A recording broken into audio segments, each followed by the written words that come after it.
आप सभी के मन में ये सवाल तो आता ही होगा, स्टेट बोर्ड, सीबीएसई और आईसीएसई, इन सभी में फर्क क्या है और हमारे बच्चों के लिए कौन सा बोर्ड सही है?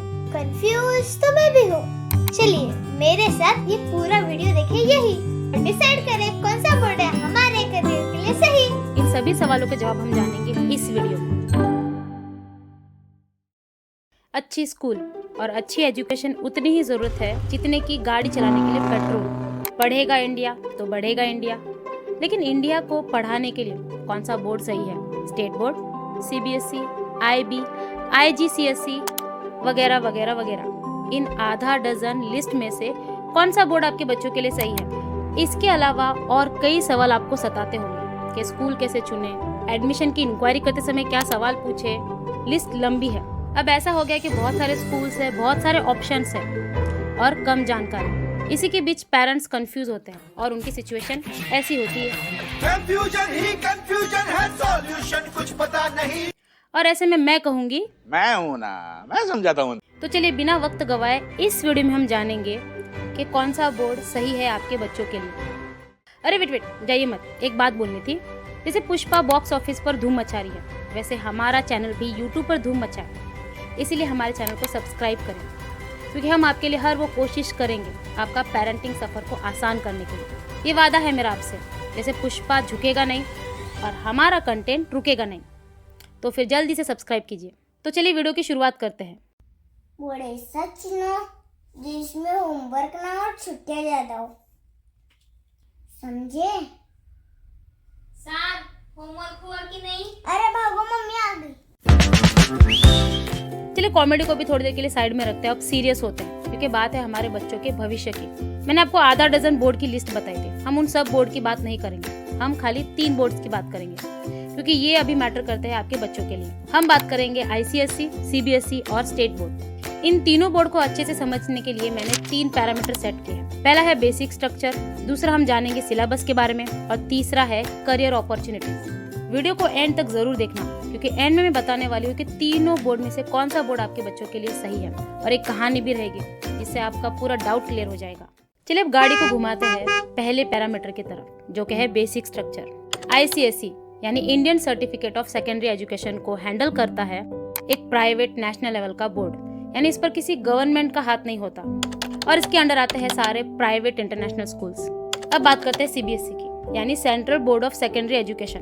इसको कंट्रोल करती है भारत सरकार, यानी सेंट्रल गवर्नमेंट। इसके अंडर आते हैं गवर्नमेंट स्कूल जैसे कि केंद्रीय विद्यालय और नवोदय स्कूल। इसके अंडर प्राइवेट स्कूल्स भी आते हैं जो कि फ्रेंचाइजी बेस्ड होते हैं, फॉर एग्जांपल पोद्दार। अब तीसरा है स्टेट गवर्नमेंट। भारत में सभी राज्य में स्टेट बोर्ड्स होते हैं और उनकी स्टेट गवर्नमेंट उनको हैंडल करती है। इसमें आते हैं सरकारी स्कूल जैसे कि जिला परिषद स्कूल, नगर पालिका और महानगर पालिका स्कूल्स, और साथ ही साथ प्राइवेट स्कूल्स भी आते हैं जो स्टेट गवर्नमेंट के अंडर चलती है।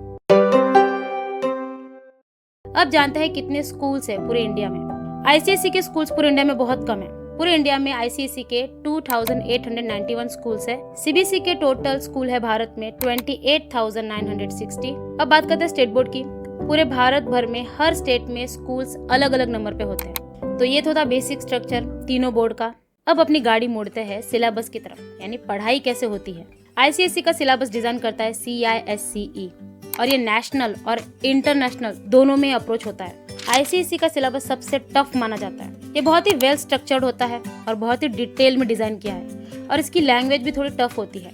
आईसीएसई खाली थ्योरी पर फोकस नहीं करता, बल्कि ये पूरा प्रैक्टिकल बेस्ड लर्निंग होती है। ये कोशिश करते हैं कि बच्चों की स्किल डेवलप हो। ये बच्चों को अलग अलग प्रोजेक्ट्स देते हैं और हैंड्स ऑन एक्सपेरिमेंट भी देते हैं, जिससे बच्चों के क्रिटिकल थिंकिंग, एनालिटिकल थिंकिंग और प्रॉब्लम सॉल्यूशन जैसे स्किल्स डेवलप होते हैं। इसीलिए इसे सबसे टफ माना जाता है, और ये सबसे लेंथी सिलेबस भी है। ये सीबीएसई से 3 गुना ज्यादा लेंथी है। इसका मतलब सीबीएसई की एक साइंस की बुक आईसीएसई की 3 बुक्स के बराबर है। अब बात करते हैं सीबीएसई की। सीबीएसई का सिलेबस डिजाइन करता है NCERT और सीबीएसई बोर्ड कमेटी। ये सिलेबस मॉडरेट है, यानी ना ज्यादा इजी और ना ज्यादा मुश्किल।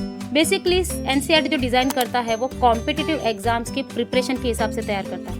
यानी अगर आपके बच्चों को डॉक्टर या इंजीनियर बनाना है या IAS ऑफिसर बनाना है तो सीबीएसई सिलेबस बहुत ही अच्छा है। सीबीएसई सिलेबस में थ्योरी और प्रैक्टिकल दोनों का ही अच्छा सा बैलेंस है। तीनों बोर्ड के कंपैरिजन में सीबीएसई का सिलेबस सबसे ज्यादा फ्लेक्सिबल है और यूनिफॉर्म भी। यानी महाराष्ट्र में जो सीबीएसई का सिलेबस रहेगा वही गुजरात और राजस्थान में भी रहेगा। यानी जो पेरेंट्स बार बार ट्रांसफर करते हैं अपने जॉब के वजह से, उनके लिए सीबीएसई बहुत ही ज्यादा प्रेफरेबल है। सीबीएसई के सिलेबस को नेशनल और इंटरनेशनल लेवल तक की अप्रोच है। अब बढ़ते हैं स्टेट बोर्ड की तरफ। हर स्टेट अपने हिसाब से स्टेट बोर्ड का सिलेबस डिजाइन करती है। वो उनके नीड के हिसाब से सिलेबस को बहुत ही आसान तरीके से बनाती है। तीनों बोर्ड में से स्टेट बोर्ड का सिलेबस सबसे इजी होता है और ये टेक्स्ट बुक बेस्ड होता है। यानी इसमें प्रैक्टिकल नहीं होता, यानी रट्टा मारना पड़ता है। स्टेट गवर्नमेंट अपने कल्चर और अपने स्टेट के हिस्ट्री और ज्योग्राफी का बेसिक नॉलेज देने के लिए सिलेबस डिजाइन करती है। किसी भी स्टेट बोर्ड का सिलेबस उसकी स्टेट के बाउंड्री तक ही सीमित है, यानी वो सिलेबस स्टेट के बाहर काम ही नहीं आ सकता। चलिए बढ़ते हैं तीसरे पैरामीटर की तरफ, यानी करियर अपॉर्चुनिटीज। अब जानते हैं कि तीनों बोर्ड में आपके बच्चों के करियर के लिए क्या गिफ्ट है।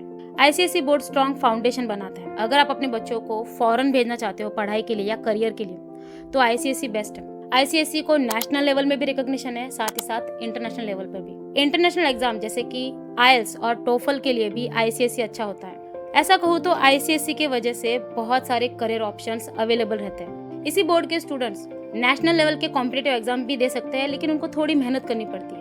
आगे बताती हूँ क्यों।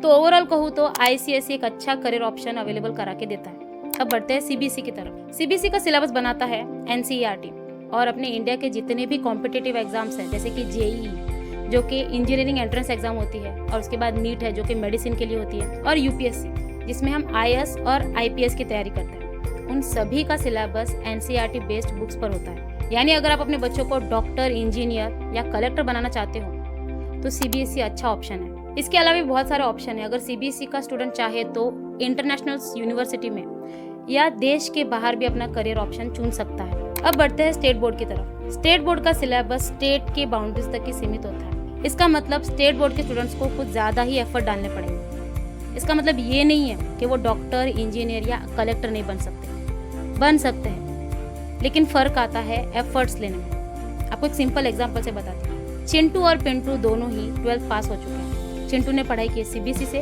और पिंटू ने पढ़ाई की है स्टेट बोर्ड से।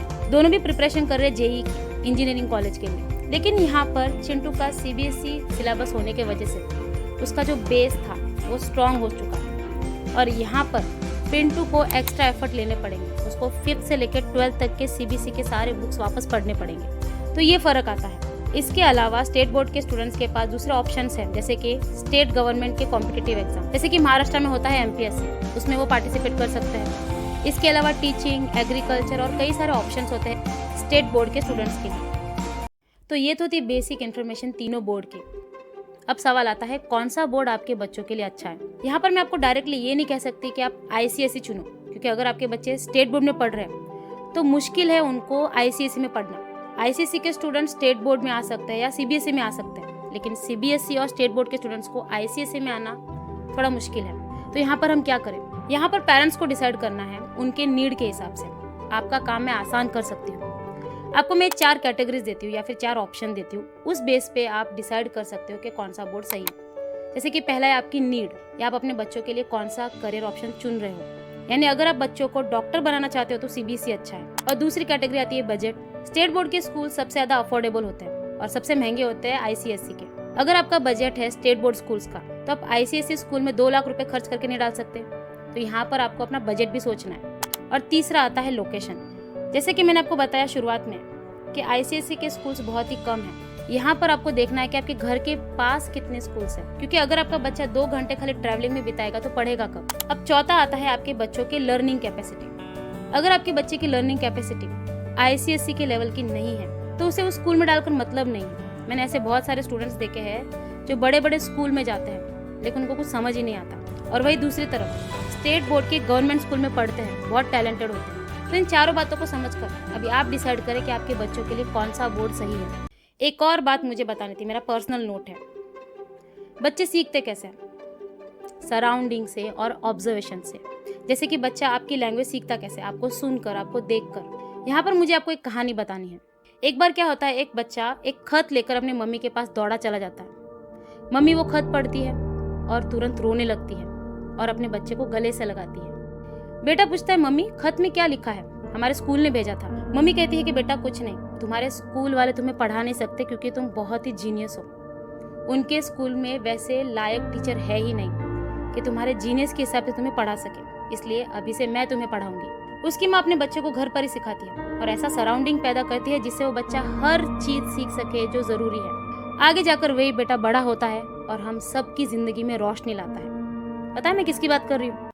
थॉमस अल्वा एडिसन, जिन्होंने बल्ब का इन्वेंशन किया था।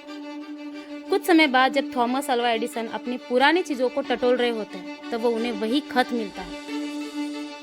और आप जानते हैं उस खत में क्या लिखा था? कि आपका बेटा एडल्ट है, यानी उसमें सोचने समझने की ताकत नहीं है, वो नहीं पढ़ सकता और हम इसे पढ़ाना भी नहीं चाहते। Is mentally slow and unable to think clearly. We won't let him come to school anymore. ये पढ़कर एडिसन की आंखों से आंसू आते हैं और वो डायरी में लिखते हैं, my mother was the making of me, यानी मुझे मेरी माँ ने बनाया। इस कहानी से मुझे आपको ये मैसेज देना है कि education is not limited to any school और एनी बोर्ड, यानी पढ़ाई केवल स्कूल या बोर्ड तक सीमित नहीं होती। अगर आपका बच्चा स्टेट बोर्ड में पढ़ रहा है तो इसमें घबराने की बात नहीं है। जरूरत है तो पेरेंट्स को ये समझने की हमें ग्रोथ माइंडसेट के साथ हमारे बच्चों को बड़ा करना है। जैसे एडिसन की माँ ने उसको बनाया, वैसे आप भी अपने बच्चों को बना सकते हो। उम्मीद है आपको ये वीडियो पसंद आया होगा और ऐसे ही वैल्यूएबल इन्फॉर्मेशन के लिए हमारे साथ बने रहिए। तब तक के लिए हैप्पी पेरेंटिंग। ना रहे अधूरा और रिस्पॉन्सिबल पेरेंट्स ये वीडियो देखेंगे पूरा। मैंने कैसे बोला? और पे मैंने क्या दिया? जोर दिया। और रिस्पॉन्सिबल पेरेंट्स ये वीडियो देखेंगे पूरा।